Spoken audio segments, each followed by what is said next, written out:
Welcome to the Speak with People podcast, where we believe that healthy communication is the key to unlocking your leadership potential. We are the go-to resource for leaders looking to greatly improve their communication skills, whether it's one-on-one interactions, team settings, public speaking, or digital communication. By improving these skills, leaders can create stronger connections and drive positive change within their organizations. Each and every episode, we sit down with experts from various fields from around the world, just like you're grabbing a coffee with them, to dive into real, practical conversations. Our goal is to help you transform your communication skills so you can lead more effectively, build stronger relationships, and make a lasting impact. So go grab your favorite drink, settle in, and let's learn together.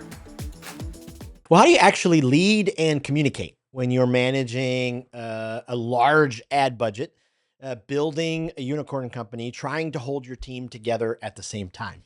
Well, today we're going to be diving into an incredible conversation with an incredible leader about all of these different types of issues and ideas. If you've ever felt overwhelmed trying to scale your business, lead your team, or sometimes just simply cut through the noise with your message, this conversation is for you. Our guest today, I've been looking forward to this interview for some time, is Borja Cuan, the co-founder of 415 Digital and an incredible mind in digital marketing. He's helped build multiple companies, managed giant amounts in ad spend, leads with clarity, empathy, and execution. So today we're going to talk about what it takes to communicate when everything around you is changing fast, when the algorithms are changing, and how do you lead with your influence in a world that's louder than ever. Thank you so much for spending some time on the Speak with People podcast, Borja. Thanks for having me, Jason. Looking forward to our conversation, and thanks for a very generous introduction. Absolutely. So, one of the things we do for our guests is I'll send that, in a recording if you want to share it with your family or friends or, just if sometimes people need a reminder. I can't get enough of those reminders. So this one, I'm gonna clip it and just mass email it to everybody in my network. I love it. I love it. Well, it's been great to connect with you. Maybe for our listeners, share a little bit more of your story, who you are, what you do, what's got you to this place in your leadership. Yeah. So I started in the digital marketing space many years ago in 1998, right out of college. I interviewed at an internet startup company by the name of BeFree.com, which was one of the first affiliate marketing technology and services companies. And I interviewed them not because I was seeking a job in digital marketing, frankly, or internet marketing. It just happened to be that the recruiter that I was working with said, "Hey, there's this cool startup that's hiring, and we think you'd be a good fit." So I ended up taking that interview and not getting the job that I applied for. They called the recruiter and said, "Hey, he didn't qualify for the job that he applied for, but we think we have another position that he would be suited for. Is he open to coming back and interviewing for that job or that role?" And I said, "Sure." I told the recruiter, I said, "Sure." It sounded like a great company. I interviewed them. I knew I didn't do great in that interview. I also felt like I was probably a few years underqualified. So my hope was that I would just get in the door and learn and sort of get better and then move to that level. So I ended up interviewing for that more junior position and got the job. And from there, the rest is history. I ended up staying at that company for 8 years through a lot of change. When I joined, they were private. I was number 29. A year after I joined, they filed IPO. So I was part of sort of an initial public offering, which I'd never experienced. And at that time, back in 99, it was a big deal. Mm. And then after that IPO, the company acquired, uh, or excuse me, the company was acquired by a larger media entity. And then that media entity acquired our competitor and they merged the two brands. So through this, I had just gained so much experience. I was surrounded by a lot of very bright people, a lot of great leaders who I ended up sort of connecting with and asking them to become mentors of mine. And they did take me under their wing, and I took advantage of that and really learned a lot from them. Um, and I also had a lot of opportunities there where I was growing and giving, sort of getting more responsibility and learning a lot about the business and, international expansion, product expansion, and all of Wow. these things. And so for me, those 8 years were to date, outside of starting my own agency, the most fulfilling and rewarding professionally. And so from there, I decided to move out west. That was an East Coast based job, Boston, and I decided to move out west and continue my career in digital marketing, and ended up working for another company for 6 years. It was an independent ad network, one of the largest ad networks in the world, and stayed there for 6 years and overseeing their performance marketing business. And then left that company, did some consulting and some affiliate marketing, and then ended up working for an in-house growth team for a company based in San Francisco.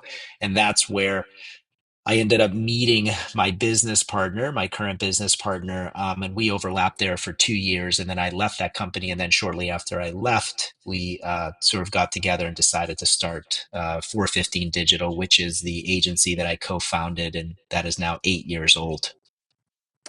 Wow. Wow. Wow. So going way back to 1998, I'm under the opinion or idea that all of us in 1998 had so much more patience because we had to wait for internet pages to download and open. And how about we had to wait when you're using AOL for the dial-up, right? Like you Right. actually had to like connect to the internet, and there was like a process. It'd be like ding ding ding, and then it would ring and ring, and you're like, okay, and then you'd hear the crash sound. And Yep. no, I mean, it is a very different time. I mean, we're talking about the beginnings of the internet. Like this was, I mean, 1998 is a long time ago, right? And so a lot of people didn't have the same expectation with respect to this instant, right, gratification. Whether it's calling Uber or, accessing the internet, experiencing latency or just not very fast speeds. Like people are just like they didn't have to, they had a lot more understanding. It wasn't something that they were accustomed to, so they didn't know any better. But yeah, I would say fast forward 27 years, whatever that is, 1998 to 2025, it's a very different world, right? And I think the expectations are different. And in some ways, that's good. In some ways, it's bad, in my opinion. Yeah. So, 1998, all of this, flooding into the world with the internet and digital marketing and all of those kind of things. I mean, just unleashed this, amazing newness. You being in this industry, for all of these years, do you think we'll see, something as monumental as that again? I mean, is AI, are some of these things that are coming as monumental as, what we saw in the late 90s there with the influx of everything? I think it could. I mean, AI is a big deal, right? It definitely is very nascent, but already making a huge impact in the way people do business, right? So I think, will it be as big? I don't know, but it definitely has a potential to be disruptive in many ways, mostly in good ways. Maybe some would perceive it as bad ways as well, depending on who you ask. Um, we view AI as an agency as additive, not subtractive. Mm, So, in fact, we are not concerned with it in the short term. I mean, I can't speak for the long term, but basically, we're viewing it and sort of talking to our team about it in a way that is, hey, let's embrace it. Let's build it into some of our processes. Let's use it in a way that allows us to become better at what we do, more efficient, um, and not resist it, right? I think you resist something like this, you're going to be left behind, mm. and it's going to become a major disadvantage as a business. So I'm not worried necessarily in the short term of it, um, you know, eliminating jobs that we have. But I see a potential in the future where absolutely, in some cases, you might your value is much lesser now that we have these tools available to us. But in the short term, it's totally additive. Yeah. So you've been, on the front end of some founding, those kind of big steps of like taking, something that wasn't there to something that's now there. I think the average leader, I talk to a lot of leaders, they want to start something someday. They want to, but there's just so many barriers. What advice would you give them as they're getting ready to, to try to get past those barriers to, start something new, found something, be kind of on the front end of that? I mean, I always try to talk people out of starting a business, because I want to kind of test them to see if they're willing to deal with the pain and suffering that will await, right? I think what I would Yes. tell people is that it's not going to be a straight line.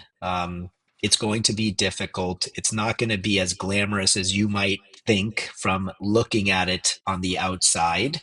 I think a lot of times people see, um, a lot of successful people that were entrepreneurs, and they're sort of tuning in when those people have achieved success. But they really should tune in and really pay attention and dig deep into the early stages Mm.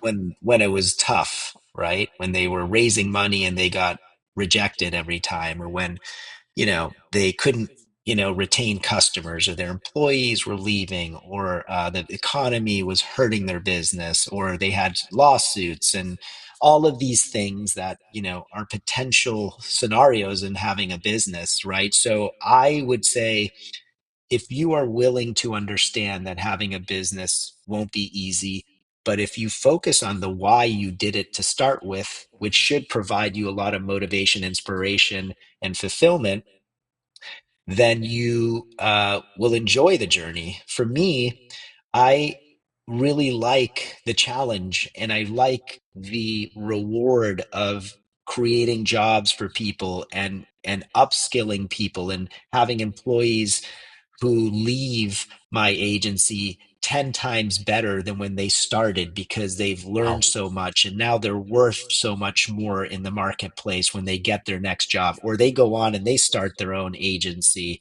or a client who has worked with us and because of the partnership has achieved record results and becomes a referral for us, and all of these great things that happen on the inside and outside, that sort of are why we do what we do and what keeps us motivated, right?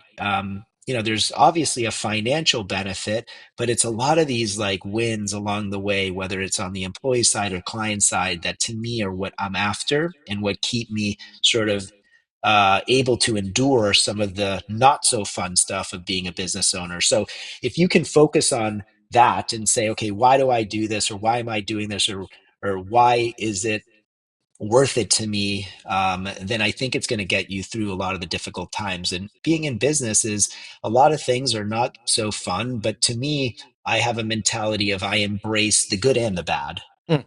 So the bad stuff I don't consider bad. I just say, this is what having a business is. It's not going to be fun, and you're going to get days where it's unfair, but that's part of what it is to be a business owner. It's part of the story, it's part of the journey. So if you allow yourself to not be distracted with the things that you don't control, and you're able to focus on the things that you control in life, personally or professionally, um, I think you're in a really good place. It allows Wow. your mind to be clear and focused. Yeah, that's powerful. Oh, that's powerful. What do you think are some of the, maybe in your own life, or in other founders' journeys, the kind of some of the communication mistakes that we make in starting something and founding something, and what are some of those mistakes that, ooh, if we could just pivot from them, they would really save us a lot of that pain. Yeah, and you said communication. Yeah, the communication mistakes. Um, I mean, I think when you have a business, the way I think of my business is I hire people. I have employees, I have clients. So, it's very important as a leader to understand that your employees are so important to the success of that business that if you don't invest the time in developing relationships with those people and understand that each person is unique and has different goals and objectives, and it's really important as a leader for you to understand what those goals and objectives are. Um, and provide support and sort of a direction, right? So I really consider leadership a lot to be, and as you scale, we're still a smaller company with 25 employees. So I, as a founder, have no excuse not to know each of those 25 employees, right? If I were at 1,000 people, that would not be realistic. But when you're small, in this case, our head count is small. I find that if I were so removed from my team, it wouldn't be right because we're small. And because we're small, I feel like I should be accessible. So we also have people that manage, right? So I'm not the only person, but I think when I say leaders, I'm talking about managers. It's really important to invest the time in the team. And that's really in building relationships with them, deep connections, understanding what motivates them, making sure that you're clear on what their goals and objectives are for themselves, and then you working with them on creating a plan for them to achieve those, and Oof. not just creating a plan, but along the way checking in with them to make sure that they're progressing towards that. And if they are not, being very clear on where the gaps are. So I think it's important for us to be very sort of direct and clear with them when communicating, hey, you have this goal, we're 2 months into the plan and you're actually falling behind in these areas. We need to work together to improve so that we can close the gap and we can hit your goal. Because if at the end of the 6 month period you're still behind, we're not going to have achieved what we had said we were going to achieve. So it's a lot of, you know you just, a lot of times I think business owners, they're focused so much on the customer and growing revenue and maintaining profits that sometimes they forget that you need to sometimes take a step back from the business and spend time with the team and Mm. do training and mentorship and coaching. Because if it's every day, hey, we got to, what do we do, what's the production, are we working on this, what are we working with that, we're not really reflecting and sort of thinking about other things that really are important to people's overall quality of life at the company. Wow. Wow. So important. What have you learned about you have a partner? Mhm. What have you learned about how to keep those lines of communication open between you and the partner? I can imagine there have been times where, you start dealing with higher numbers, you start dealing with new employees, you start dealing with, like that list of stuff you mentioned, Yeah. earlier that could go wrong. What's that communication process, that leadership process been like with your partner? I would say, just to be clear, I consider communication to be the single most important skill set that one can Mm, develop. mm, The ability to communicate is so important in life that I would invest a lot in making sure that I'm a good communicator, and that could mean a lot of different things, right? When you have a business partner, I think what's really important is to be very clear on defining roles and responsibilities and actually defining a job description. I consider a marriage in business no different than a marriage in personal life. Like, I think you have to be aligned that each of you has a role for the business and that has to be written out, no different than a regular job description that you hire for. And then each of us need to sort of sit down and make sure that we agree with each of those job descriptions. Like, this is the value I'm bringing to the business, and this is the value you're bringing. And we each have goals that we need to deliver for the business. And then it's really it's a lot of effort to keep us accountable, but that requires a lot of communication, frequent communication, but it also requires us to hold each other accountable to the things that we signed up for. mm, So I think like that is something that I didn't really know that kind of when I started a business, that we had to be really clear with some of those job descriptions. I kind of was a bit more casual, though I wasn't casual about how I built the infrastructure for the business in terms of the operations and legal, accounting, human resources, compliance, all of those things. I was very sort of very disciplined about in creating the appropriate infrastructure to support the business, which I think a lot of people overlook, and they're like, "Oh, just get going," right? I actually invested in that. Where I kind of didn't invest enough is really just stepping back and saying, "Hey, what are each of our roles?" We kind of just jumped right into it. So I think it's really important to start with that, and then do a really good job of sort of communicating with each other and periodically sitting down and just writing things down, and what are the goals and how did we do against those goals. Okay, we didn't do it. What are the next set of goals that we have? Where do we want to go with this business? And sort of, and that requires time.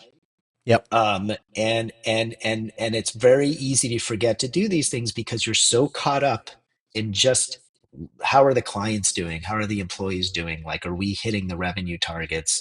Are we retaining our customers? Are we retaining our employees? So you kind of get caught up in the day-to-day operations of the business, which are important.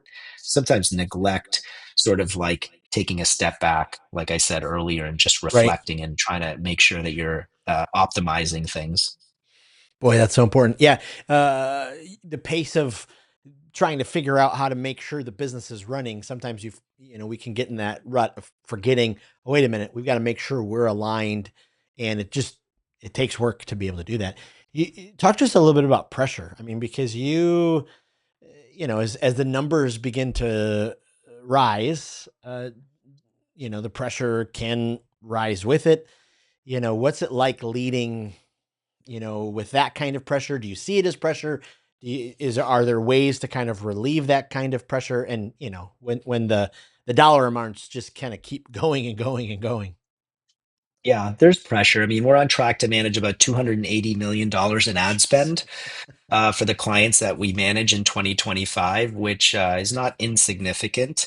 And every client we work with is very direct response oriented. So that means that they are all looking for a very specific action to take place. In our world, that would be a lead, a sale, some very sort of, I would say, revenue generating event. So Yep. our clients aren't interested in people viewing ads or clicking on ads. They actually want people to take action. If you're selling a product, they want you to buy it. If they're asking you to sign up for a demo, they want you to sign that, complete the lead form. So, and we're in a business that's very easily measured. We can't hide behind anything because everything we do is tracked, Right. and it all ties back to revenue. So we're measured based on return on ad spend, cost to acquire a customer, whatever that metric is for the business. So we are constantly under pressure to deliver for our clients, and the bar does not get lower, it gets higher, right? So I think for us, we just operate in an environment that's hyper competitive. It's very measurable numerically. um, Clients have a very high expectation in terms of the production, right? In terms of hitting goals. A lot of the businesses that we work with, frankly, they're under a lot of pressure to grow, right? And that pressure trickles down to us as one of their providers to deliver on that growth because we're a growth engine for them. So we're managing their advertising dollars against, the platforms we're buying on. So our job is to, like no different than a financial advisor, you want to see a return on your money that they're Yep. managing. We have to deliver a return in the advertising dollars that we're managing for our clients.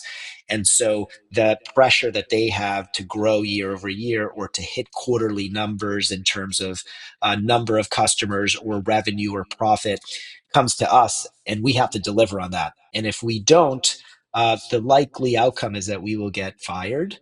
Um, so I don't really view it as pressure. I just view it as that's the world in which we operate. And in order for us to retain customers, we need to do two things, which is we need to deliver performance and we need to have very good relationships. It's not one or the other, it's really both. And performance is probably more important than relationships, but having a relationship with that customer really matters, especially during tough times, right? So if we miss a quarter, they will have more empathy because of our relationship being so good. But if our relationship is not good and we miss a quarter in terms of performance, they have no incentive to keep us around. So I think, for us, it's pressure. I think what I tell the team in terms of dealing pressure, because they're on the front lines delivering the service, I'm just behind the scenes. I'm not really Right. important. They're the ones that are important, working with the customer, doing the work, communicating with the customer. As I say, guys, focus on the areas you can control and do those excellent. Mm, If you don't control it, don't worry about it, right? I want you to define the areas that we can influence and control, and let's be A plus in those areas, right? And you don't control the economy, the political situation. You don't control what the goals are. The client dictates those. You might have an opinion on what they should be because you are one of the people that influences that.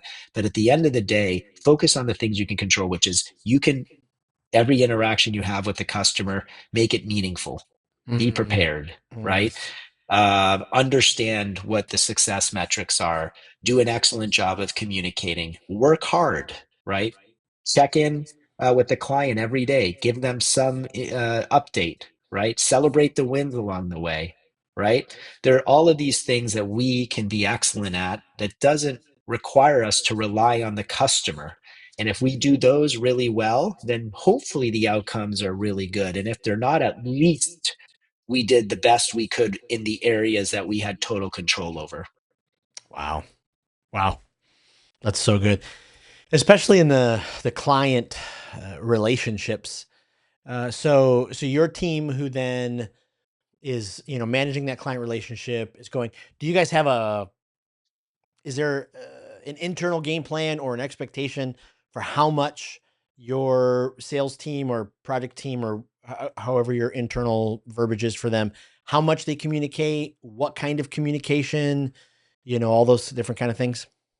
Yeah, that's a good question. We do. We're very, I would say, disciplined and formal in the way that we approach processes, and we try to not be so specific where we're telling you what to do, Mm. but we're basically saying we want you to follow what we have found to be successful, not based on opinion, but based on experience. So, our client services team, yeah, we do give them a lot of coaching in terms of the frequency of communication, right? And how quickly they should get back to customers. We should be having a weekly call. We should be having a quarterly business review. We should be talking to our customers at least 3 to 4 times a week. It doesn't have to be long conversations. It could be a quick update, right? But that there should be this constant flow of communication. And we should be really good. We should be concise. We should only be communicating things that they care about. And if they don't care about it, we shouldn't be communicating it with them. Mm. But I always feel that out of sight, out of mind, it's up to us to be the ones to communicate with the client proactively. And yes, we want there to be we want it to be a two-way street because we do need them to communicate back to us. But again, going back to what I said, focusing on the things that we can control, if we do those things really well, it's going to make a difference in customer satisfaction. It's going to make a difference in the results of our campaigns. So yeah, we do kind of outline this for our team in terms of what the expectations are from a communication standpoint. We also do a lot of training. We do trainings on how to communicate effectively. We record a lot of our client calls, and then we are all critiquing those calls, giving Oh, wow. feedback, both positive and negative. Where did you shine? Where are areas that you can improve upon? I do think that communication, and I have seen this unfold, makes the difference between a good relationship and a bad relationship, especially in business. People that we work with expect a certain level of experience when you're dealing with these large ad budgets. They want to make sure that whoever's at the sort of in the driver's seat understands how to deploy these dollars, and they want to have the confidence in this person. And a lot of times the way you communicate is going to be the difference between them believing in you and not. I always say it doesn't mean you're the smartest person, not the but someone who's very sort of good at the communication side ends up giving people on the other end a lot of confidence that they are in good hands, right? If we Yep. don't communicate things frequently in a concise way, people start losing trust. So I think there's a correlation between communication and trust. And again, I'm not saying um, it's all about just talking and emailing and things. It's like the right information is what Yep. people want from you. Yep. Wow. Absolutely. Powerful. In one of the trainings that I lead for financial advisors, we I use a research that was done that shows that how important frequency is. That when financial advisors are communicating once every 3 to 4 months, the favorability rating is 22%. And then if it's just once a month, whether it's some type of, like you just talked about, some type of, meaningful plan of a check-in, a update, it jumps all the way up to 71% just by being frequent. And it's just amazing. I mean, it's like, okay, that's like half the battle. Just, have 100%. a plan. Just have a plan and know, like, it should be top of mind. Um, I have seen people that are very intelligent and know what they're talking about do a very bad job of communicating that. So what I mean by that is I've been on client calls with team members who actually know what they're doing and they're doing a very good job behind the scenes, but the way that they're communicating it comes across as confusing, or they don't answer the question that was asked. Instead, they answer it with something that wasn't asked. So it's really important for leaders to observe that. They can't be so sort of unattached or disconnected where they don't know what's happening during client calls. You should audit those calls. And I don't mean it in a way that's negative and that it's micromanagement. I mean it because you want your team to be successful and you should be hearing what those conversations are like. Being a good communicator means you're a good listener, also, Mm. right? Active listener, right? What does that mean? That means we're letting the clients speak. When they finish speaking, you're waiting a second or two. Maybe they have an additional thought. Like, really be active at listening and answering the questions that are asked and keeping your communication as concise as possible and understanding your audience. Should this be more technical? Should it be more high level? Um, it really makes the difference. And I can see when I'm on a call, someone become frustrated when there's not good communication or someone doesn't answer the question or they're going too long with their answers or interrupting. That happens a lot. Not I'm saying in my company, but I've seen it happen, Oh right? yeah, Where they for just like, sure. and that's frustrating, right? And sometimes people are just they're thinking about what to respond while the person's talking instead of just letting them speak, letting a few seconds of silence there. It's not uncomfortable for me if there's 5 seconds of silence. It's, hey, I just wanted to make sure, Jason, that you didn't have additional thoughts. Like, I don't want to talk right away because maybe I'm cutting you off. Ooh, yeah. Those people first communication skills are just priceless when they have them. Do you, you've been doing this for a few decades now. Have you seen a shift? We've got four generations in the workforce. We've got, Gen Z flooding in with, they're pure digital natives. They don't remember, obviously those 1998 days. They want an answer now. Everything is quick. Do you see a generation that rises above some of these communication skills you're talking about? Do you look at the younger generation and go, "Oh boy, they've got to catch up," or are they sailing? I'm just so curious, your thought from, leading in a team and then seeing the different generations. Yeah, I think in some ways they're ahead, in some ways they're behind. Mm. In the areas I think they're behind, it's around this. I think uh, a lot of people are working from home full time. A lot of people wake up, they get dressed, they walk 2 feet, they sit behind a screen during the day. They might sit behind a screen after work. Yeah. I think they're doing a lot of Zoom, which there's a time and a place for, but I think they're not doing enough in person. And what I find is that it's hurting them in terms of their social skills in terms of their communication skills, because communicating over Zoom like we're doing today is not the same as being in a conference room together, Mm, uh, where you feel the energy, you hear breathing, you're talking to someone face to face. It's a very different experience and requires a different skill set. I think it's very different when you're sitting in a bedroom or an apartment at your home than being in a conference room with 10 other people, like having a conversation.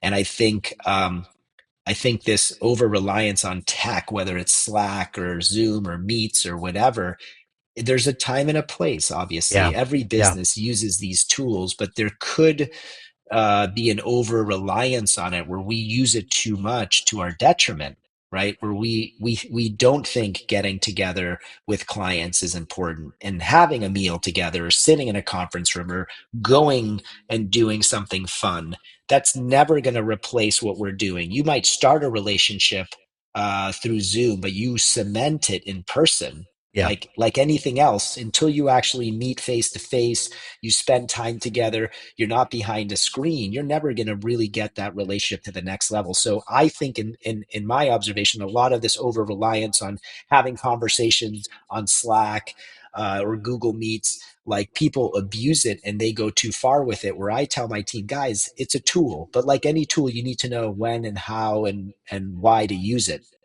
But what's wrong with picking up a phone and actually having a conversation? Or what's wrong with getting together and meeting in person? We have to diversify the way we communicate. It cannot be only Slack. It can't be only Zoom. It has to include an in person component to it. So we make that a mandate for our team. First of all, we're in the office 3 days a week and work from anywhere 2 days a week. But we believe in that in-person time together. And with our clients, it's the same thing. We're insisting on meeting with them a couple times a year in person, because we find it to be the most valuable thing when we're having time spent in person with our clients versus Zoom. So that's kind of my It's feeling on it. I powerful. think it can be very dangerous if we take it too far and we don't incorporate some of these other things that will stand the test of time. Who's going Yep. to tell you that you're not going to build a better relationship with someone in person? Like it's not the same thing. Oh, that's powerful. I about 40% of our trainings are done on Teams or WebEx or something like that, and it's always a riot to me when I was just doing one the other day for a bank in Pittsburgh, and about 100 people are on the WebEx, and so you see them all start to pop on, and I'm the only one with my screen on because they're sitting in a cube, they're doing, and I'm like, I will take I take a little lesser honorarium or fee, speaking fee, maybe. Let's not get crazy, but just to be in the room with people, because you're exactly right. Like I can meet them and feel the energy and call them out, and especially on a team, to be able to do those same things. There's just something powerful that happens. It's Well, just amazing. it's so true. And my feeling, and we have this sometimes happen where a client had all the whole team, our whole team was on camera and they turned it off. And I'm like, well, I feel like we should all do the same thing, right? Or I did a webinar like a month ago, and there was 250 people on it. A lot of younger. This was a younger group of people. I was on a panel, and a lot of them were, wearing their hats, their tank tops. Like some guy was in his car, like, and I'm just like, this is not my like. You don't need you have to show up like you're serious. Like you can't just be like taking this from the gym, or like if you're on it, do it 100%, right? Like Yeah. and that's my message to younger people is sometimes you think being the authentic you means you can act that way in a professional setting, which is completely wrong. That isn't being the authentic you. That's Yeah. being I don't take you seriously you, and I don't like that, right? Yeah. So I don't know. It's sometimes people don't know what they don't know. And, even me, when I interview a candidate and they show up with a hat, I immediately disqualify them because I think it's disrespectful to someone.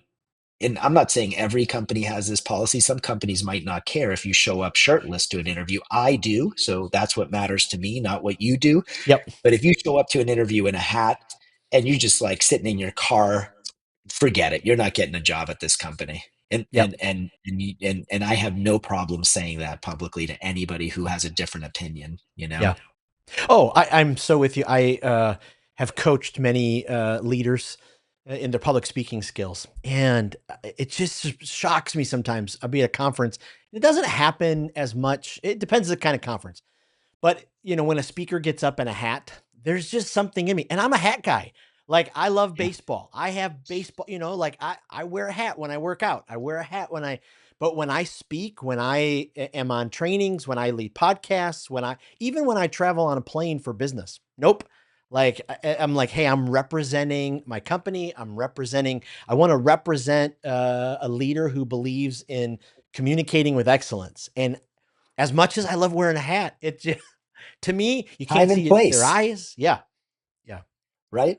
It's true. I think some people take it too far with this being the authentic you. Yeah. I get this a lot. Like some people have this very stubborn mentality of, oh well, this is who I am. If you don't like that, then that's your problem. And I'm like, no, it's actually your problem, not my problem. It's your problem that you think it's acceptable and that people need to accept this, right? Like there are still standards that we should hold ourselves to, right? We should represent the best version of ourselves, right? Yeah.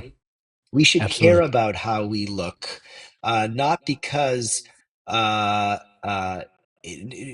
only because to me, the way it's like what I say, the way, it's like anything, making your bed or keeping your car clean, it says a lot about you, right? It's not your defining thing, but it is a signal, right? Like, do you put the effort into the little things? Because if you don't put the effort into the little things, then would you put the effort into little big things? Like, I don't know.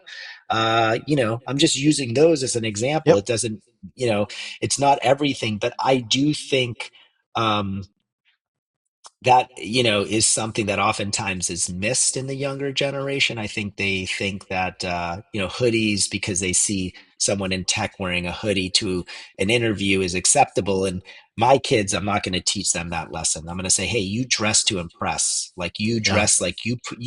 I want someone who is on the other end to think that you thought about what you were going to wear for this interview and you put effort into it.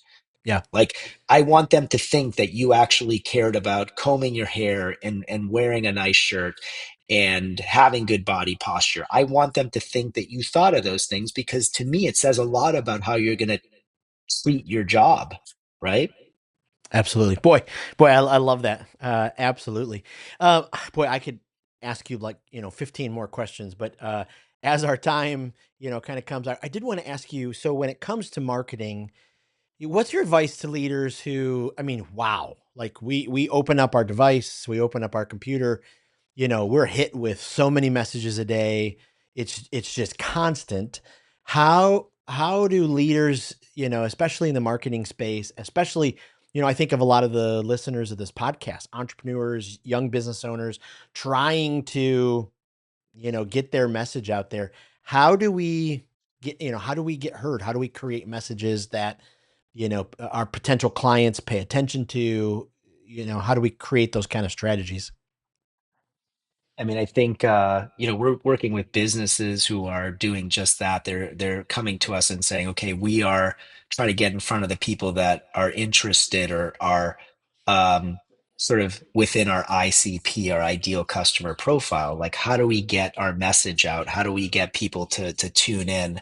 And I think it's really understanding who the audience is, number one. Like, who are you going after? What is your sort of, what can you tell me about your ideal customer? Um, because I think based on that, we then have to understand which platform is going to attract those people, right? And then once we identify the platform or those platforms, then it's like crafting the message. Like, what are we solving for, right? What are the pain points? What are some of the things that people want, want to know in order to take that next step? So it's a lot about sort of just understanding the audience. It's crafting the right messaging that speaks to those audiences, speaks to the problems that you're solving for. What are the pain points? And then it's also sometimes, frankly, the offer matters. Like, what Mhm. is the offer? Like, why should they take this step? Why should they trust you? Why should they care about what you have to say? So it's coming up with the right offer. So a lot of that is, when we're talking about Google or Meta or LinkedIn or any of these platforms, it's spending a lot of time on ads, right? The Wow. ad side to support social media. You have an ad. What is that ad going to say? What's it going to look like? What's the offer? What's the messaging? All of those things. And there's a lot of experimentation that goes into finding the winner. And then once you find the winner, that winner won't be the winner forever. So your goal is to find the next best ad that will exceed performance of that ad. So it's just a lot of testing and Mm. um, constant iteration of ads and copy and things like that. Oof, I love that. I love that. It's come a long way since the Mad Men days. Exactly. It has. It's evolved. And advertising, I always say it's not digital only. A lot of people do offline advertising. I have clients that are doing direct mail, which some people may laugh at, but it works. Yeah.